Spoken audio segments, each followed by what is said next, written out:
Voyons enflammez-nous du feu sacré pour bâtir notre pays toujours plus beau. Autour d'un fleuve majesté, autour d'un fleuve majesté, tricolore au vent vive l'idéal, que lie aux aïeux à nos enfants, et justice et papa, et justice.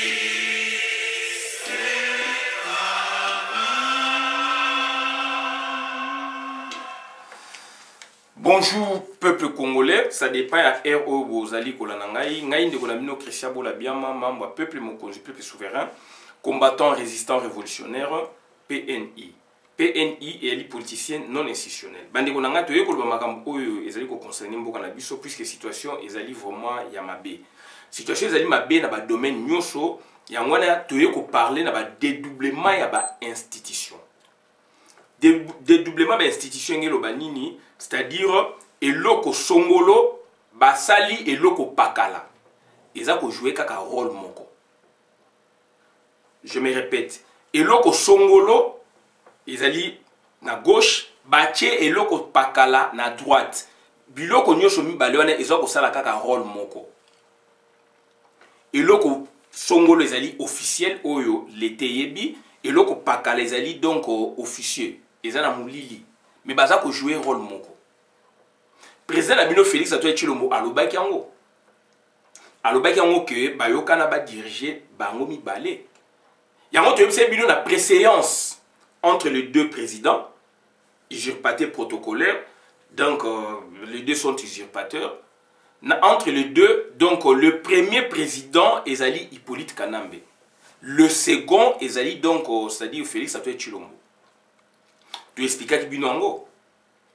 Lelo Félix Antoine Tshilombo akeda Lubumbashi ko sala ni puisque le gouvernement fait bima. Azali na pouvoir mon côté na Congo.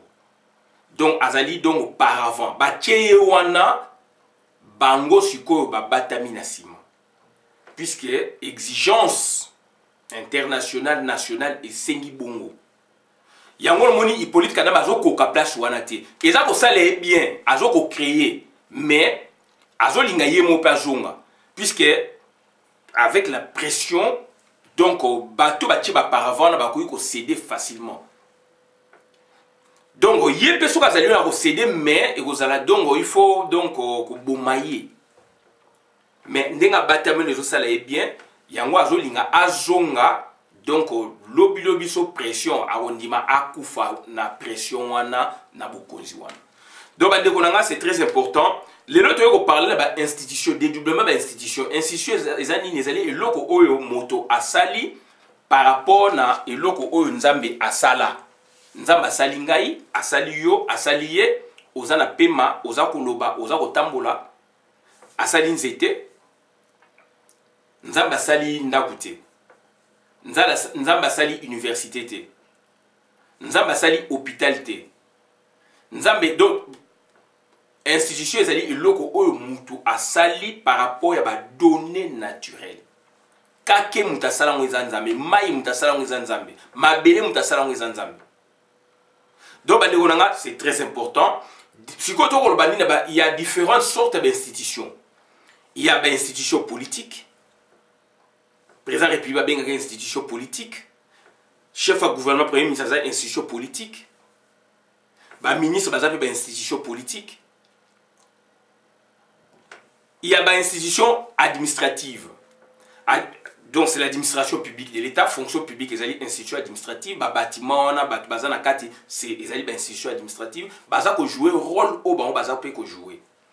Institution judiciaire, ba cours et tribunaux. Nzambe mutasali yangote. Ba bâtiment na cour constitutionnel, il y a cour suprême de justice, il y a boye, tribunal boye, cour boye, mutasali yango eza mutu, eza nzambe te. Donc, il y a trois sortes d'institutions. Dans quatre institutions politiques, dans quatre institutions administratives, Donc, c'est-à-dire, dans le cadre d'institutions politiques, donc, c'est-à-dire, on suppose il y a d'autres institutions, les Aliwana. Puisque politique, n'est pas pour créer. Institution politique, président de la République, il y a créé des normes à créer. Dans le cadre de la création, on a, puisque donc c'est un gouvernement, dans le cadre du gouvernement, on a un ministère, il y a des institutions. Dans le cadre du ministère, donc, ils allaient renfermer dans le cadre du ministère, il y a des services et belés, il y a des institutions. Dans le ministère, il y a défense. Le ministère de la défense, il y a donc na base militaire. Il y a des services, il y a des bureaux, il y a des camps, il y a des champs de tir, il y a des boé-boé. Il y a des institutions, donc c'est-à-dire militaires. Dans le ministère, donc, il y a énergie. Ça s'appelle le ministère. Bientôt, dans le ministère, donc, il y a énergie, ou environnement, voilà, environnement. Dans le cadre du ministère environnement, beaucoup de monde, il y a des services dans le cadre. Il y a un département dans le cadre. Le département, puisque l'environnement est vaste, département Songolo, département Pakala, département Boé, département Boé. Et dans le département où il y a énergie, il y a quelque part. Il y a donc un département, il y a un service régi des eaux, office. Les alliés office, entreprise publique de l'État, donc les alliés institutions ou sous-institutions tout le monde. Si il y a régi des eaux, donc les loyaux régie des eaux et un état wana. Tu peux se poser la question pourquoi mai na biso lelo tozali mai na Congo là tozali mboka ya mai. Est-ce que situation est avant ou avant ezalaki lelo e kombo? Il y a une cause profonde. Tokeneti donc na sport. Na sport donc il y a différents départements na kati ya sport ou ba service et bien na kati ya sport. Na kati ya sport kuna donc tozali donc na fédération ya lutte et catch o ngana uta. Fédération ya lutte et catch ezali, fédération ya boé ezali. Donc c'est-à-dire c'est très important. Fédération ya cyclisme ezalaki na FDC ezali lo, biso ba manzambi, toyebaki ombazi 1, ombazi 2 goudir na leki na ye, ba seba, banduka na mwana na nduka, toyebaki bango. Après ba génération ya disima ba kiala ba yaki, toyebaki bango, tokendaka chaque dimanche ya course to mona ngo. Course. So bo mona ba mota ba leki la raja annoncé bo mona ke course et banem sou na Gombe. Et bani na Gombe ko suka na Gombe mais parcours na on lemso ke peine rompoinga ba ekei ba salongo benji les zongi suka na ni. Tokene na ligne d'arrivée, départ na arrivée. To kolaki bongo. Donc ça dit na kati ya sport ba département ezali belé to jusqu'au ya football, sport roi, ya basketball ezali. Ils ont un service, na qualifié on est ba département mais donc ezali sport, donc ils ont ba section ou ba département ça dépend. Donc il y a sport, sport roi. Comment expliquer sport roi? Donc football na biso lelo ekiti makasi, football na biso lelo donc to comprendre na monter pourquoi. On peut se poser des questions. Pourquoi football à Congo lelo yo ezali ko marcheter? Football à Congo lelo ezali ko marcheter pourquoi? Parce que il y a un ça ne va pas. Soit aujourd'hui dans administration militaire, administration sportive ou institution sportive, institution sportive au tal on a bâtiment na nous donc tout le baneti caneti il y a FECOFA ou fédération zaïroise de tout ça de football. Toujours yango et il y a une avenue de l'enseignement à Kasavubu, il y a une avenue de l'enseignement en face donc plus loin en face il y a nini il y a Kamanyola. Fédération Moïsala Kawana, oui, enseignement ou de l'écriture. Donc, c'est-à-dire, où na kati Peminuana, ça fait longtemps na Kinshasa. Donc voilà. Donc, c'est-à-dire, na kati wana okomona donc il y a des fédérations, il y a des services, il y a des ceci, cela. Pourquoi le Koboïza ko marcheter? Alors, le Koaso Ibo Landelango, okomona cause réelle. Donc, les deux choses. L'entreprise publique de l'État peut beaucoup kende. Côté donc l'entreprise publique de l'État, ministère boé, donc au côté na kati, au commun na ministère de transport par exemple, on a 13 ans na kati, ils allaient sous institution. Concernant les transports, pourquoi les gens on a très koufa, cause des alliés. cause wana ezali te étude monodisciplinaire donc bakoye là ba réalité boye bakomi boye mais ngai anthropologue du doigt na suka wana te na kozwa yango na kokita na terrain na ko vérifier na ça la va et vient entre texte na terrain na ko sa banquette esengeli na kozwa ba résultat na ko expliquer bino na ko tala ba service wana ko tala te ba komeli ngai o ba komeli ngai faut na vérifier on ah bouding on a trango bon ok ba service eza api a ezali boye musu ezali Paul côté musu na ba kongo musu boye banane baza wana boye na ko kita na terrain na ko sa étude ti na kozwa résultat na ko pesa résultat kitoko donc ndenge moko lelo na fédération ya sport ya football ndenge moko lelo donc on a na armée il dit tout mazala que est-ce qu'il dit tout mamdazai ko diriger au moins Rwandais moko za pemeni wana qui n'a rien à voir même na armée mais yé mutu azali donc mopao ya armée ya Congo to moni lelo donc ba Rwandais ba komi ko bima polele a sa causerie morale est-ce ba beti Rwandais masasi bebozo c'est la bisoto loba bo yo mutu si munduki ndeko na ngai congolais ozo mona Rwandais na misu na yo obeti masasi pour nous appeler martyr donc bande ko nga voilà ba situation to za ko vivre na Congo ya ngwana na armée boko mona ba tieli bino même sou ndeko na bino neti le donc général Mbala c'est pas lui qui a la commande ya mboka côté militaire c'est pas lui qui décide Félix Kouzazali chef suprême ya armée c'est pas lui qui décide muta décider à ça quelque part et puis la carte ba armée on a au mona boye armée de l'air armée boye il y a des représentations il y a tout type power à cause à la militaire ou pas c'est lui qui a les pouvoirs fonder des pouvoirs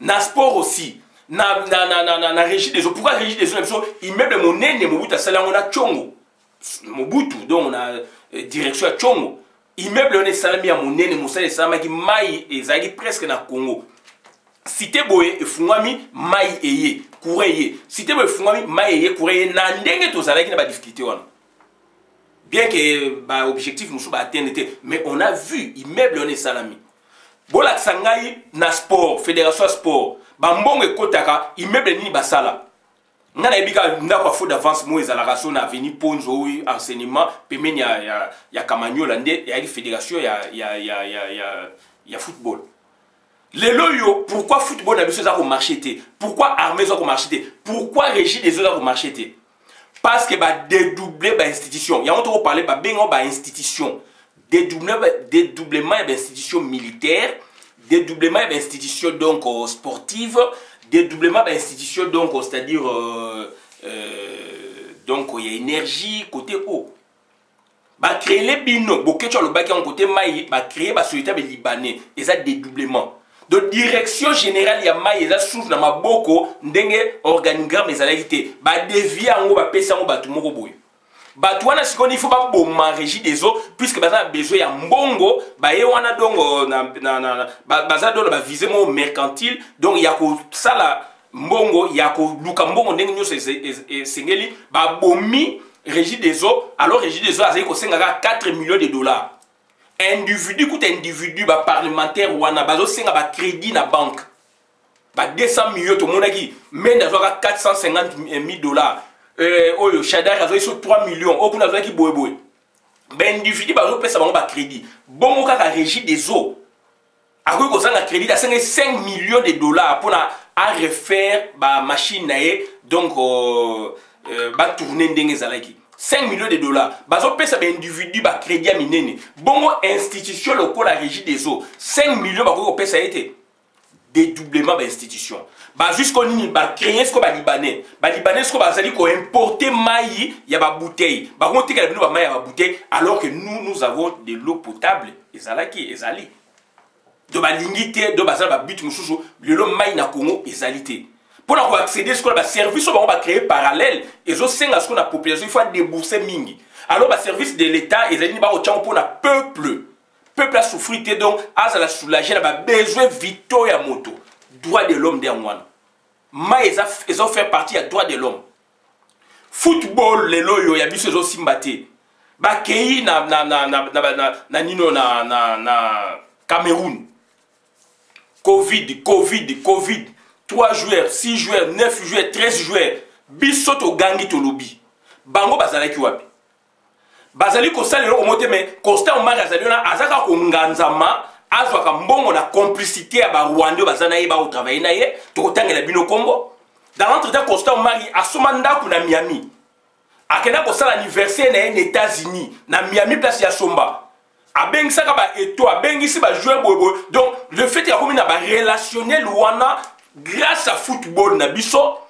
Donc alingi te que football na est émergé alingi le soute. Alors Issa Yatou outre ba relation comme na ba président ya monde ya Congo, Issa Yatou qu'est-ce qu'il avait fait à Salaï que football camerounais et mata to yebisa kibino nga na discuter na ba Cameroun en 2004 na bi juste jour oyo Issa Yatou akolongwa football na bino ko kita to mona ngo lelo. Que fait Constant Omari? Constant Omari to sto le bakango liboso. Constant Omari bazali wana pour ba transfert internationaux na ba recette o ezali ko salama ba tie pembeni na ye un Rwandais. Constant Omari azali paravant le quoi Félix Antoine Tshilombo.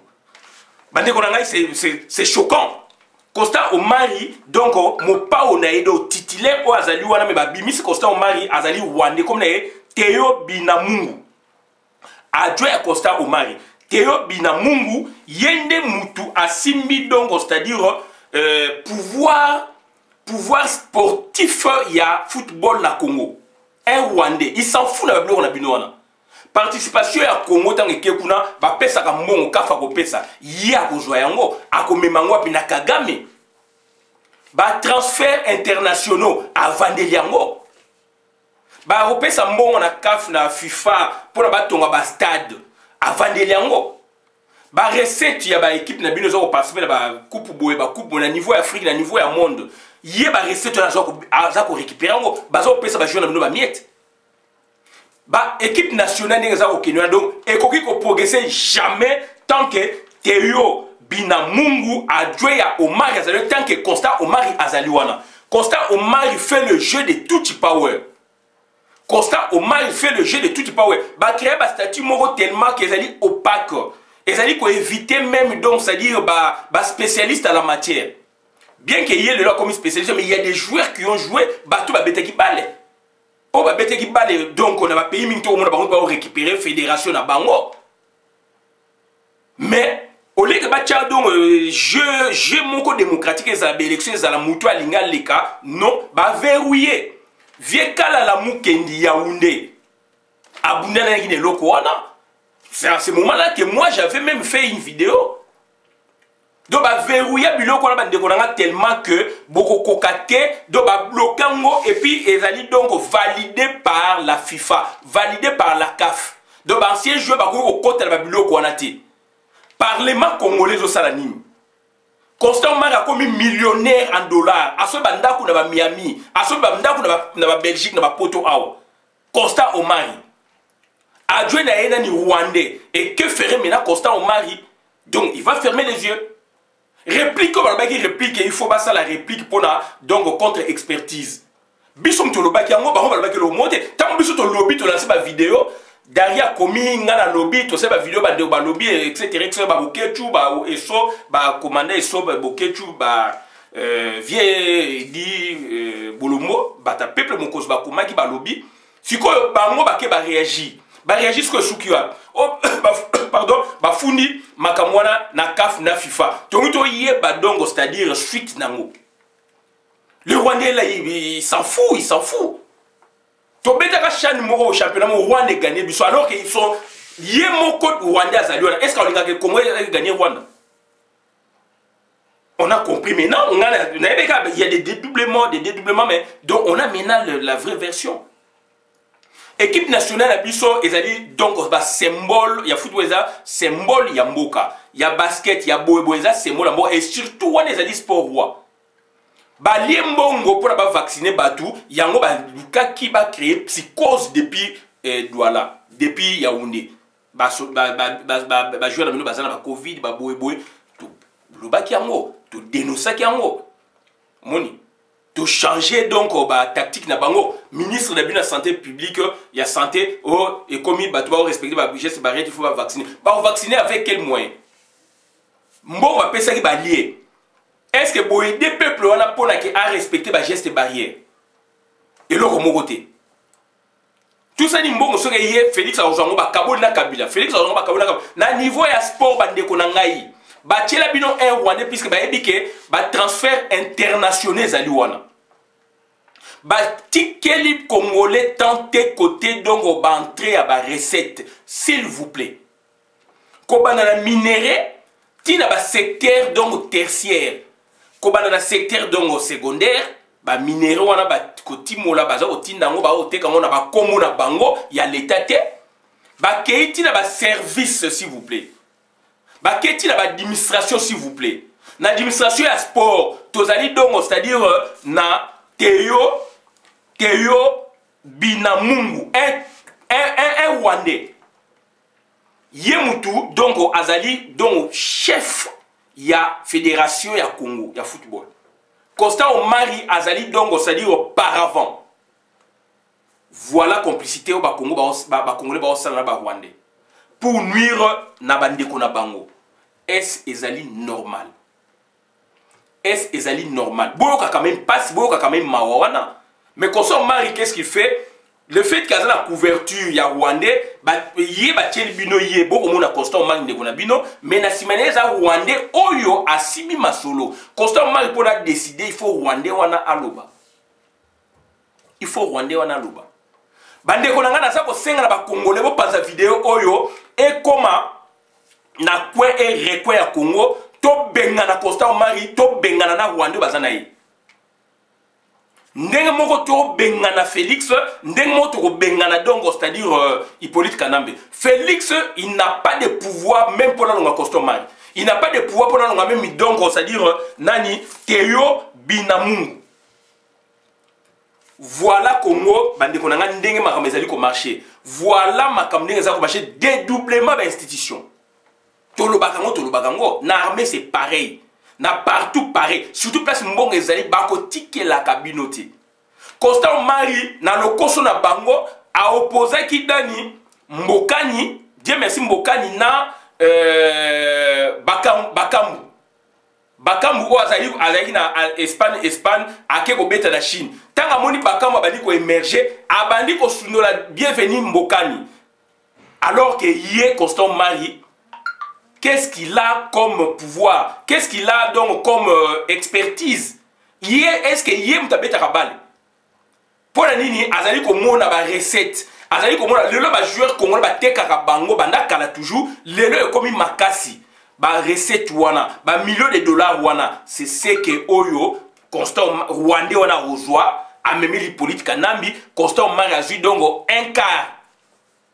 Un quart wana peut permettre bon mon épée danger à somi le pont na Miami à somi côté bois somi bois.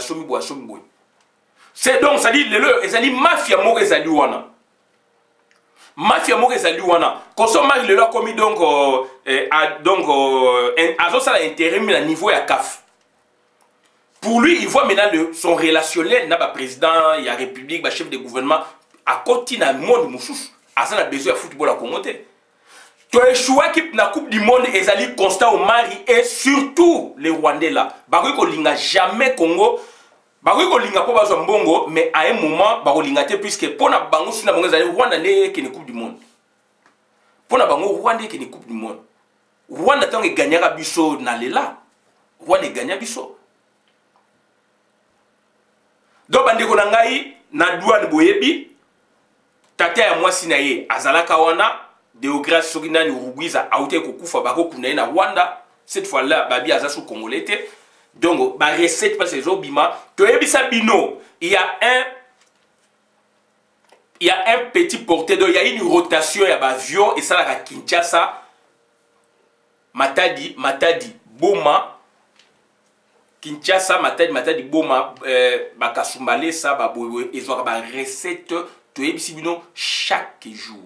Surtout Kinshasa Boma Matadi to le yebisa bino ba monga douane na chaque jour va na Matadi te va na Boma te ba benda kango na Kinshasa ekei Rwanda ba recette ya Congo chaque jour ekenaka Rwanda oyo ezokota na zongo e yaka na Kinshasa rapidement il y a des avions ba rotation oyo ezali na ba kasumbalesa eyaka oyo ezali na ba frontière eyaka donc bambongo na tout ezako ya na Kinshasa ekendaka Rwanda. Je vous dis chaque jour na sala vidéo eza biloko ya source na terrain ndenge mo ba verrouiller côté donc secteur tertiaire ba service administration ba banque ba assurance donc côté ba mbongo place côté côté na ba tikeli mutu moko ti. Donc, les lots que découvrir na football na biso, non seulement on voit Constant Omar qui est un Congolais, mais na Senae Adjonae c'est donc Théo Binamungu, un Rwandais. C'est lui le vrai patron du football à Congo. Mutuwana azali occupant, akolinga ndenge nini football na bino etambola. Bande ko na to benga na mutuwana, bobamba mutuwana mabanga. Didier Tumba, Azaïki na Rwandais qui n'est même pas militaire. Il y a aussi ma mallette. Il y a millions de dollars. Il se promène à Tumba. Botala toujours. Botala général Mbala Ndenga Zaliwana. Tout autour na ye observé bandeko na nazo senga na bino. Tout autour na ye il y a un Rwandais. Na voyage boyem tazana mallette en bon. A préféré Congolais Koufa ye mbongo wana akimi nango aye nango kolaksa Hippolyte Kanambe ke mbongo e bebakite. Voilà bandeko nanga situation to comme na Congo place ba memi biso na ba erreur na biso na ba buzo ba na biso et Félix Antoine Tshilombo azana pouvoir te football na Brésil eza na place nini na Brésil. Cameroun to ba leo Cameroun football na Cameroun eza na place nini na Cameroun. Football na Congo eza na place nini. Alors, nous sommes les leaders du football, parmi les leaders du football d'Afrique. Politique ni na football, politique ni na sport, au Congo. Égalité. Égalité. Le championnat ligue, ils ont bêta, mazembe bêta, vite bêta, imana tout ça, recette, tu vois des autres. Mais puis il y a des publicités derrière. C'est le Rwandais Moutaza Goliath. Article club boy, il y a joué parti. Surtout équipe soit comme la finale, équipe soit comme la quart de finale et que tina ba coupe ya ba likolo kuna ba ya mondial ya ba club. C'est là où ba Rwanda va vivre, c'est là où ba Thomas Omar Constant Omar ba zali ko vivre. Bande ko nanga il faut to buka statut wana o ba sala na FIFA ba joueur extérieur ba joueur international congolais ba ko kota kunate. Il faut to buka yango puisque là ba verrouilla ba verrouiller pour ba dire mbongo puisque mbongo ezali na football mais bazo ko tonga ba stade te matata pour le tongi stade ya ye privé mbongo azuya pour nie tata na mutaki na mbongo wana matata pour Rwandais tozo ko kumisa ebo comparer na bande ko na bino wa ye premier ministre sali bote mais ya tongi kuna na mbongo nini ya tongi liwana oui bon ba pe okuna zo ki mbongo oui to boite mais mbongo ya tongi université na mbongo ni eza mbongo ya l'état pe eza pe ba mbongo ya l'état mais ya za Rwandais. Stade Ouana le komi ya privé. Université le komi ya privé. Tata ya matata ponyo ya mbongi. Voilà la situation ba o mema biso na mboka. Bande ko nanga ona ega website bino ngwana. Donc c'est-à-dire Théo Binamungu il faut to bengana ye. Constant Omar il faut to bengana bango. Bango wana bazali na ba Rwandais. Statut il faut buka yango. Bozana kata parlement boyebi ka bolinga ba corrompara bino na ba 15 000. Mais bon ça quand même ata loi moko ya mboka. Bobuka biloko wana ya ezali kuna bobimisa quand même donc code ya sport bobimisa ba loi vraiment ya sport ya football ndenge ko zala comment expliquer ba écarter batu toute la démocratie ni boko écarter ka batu voilà ba ndeko na on a ega ko bango na suki abona na vidéo mana na compte communauté merci.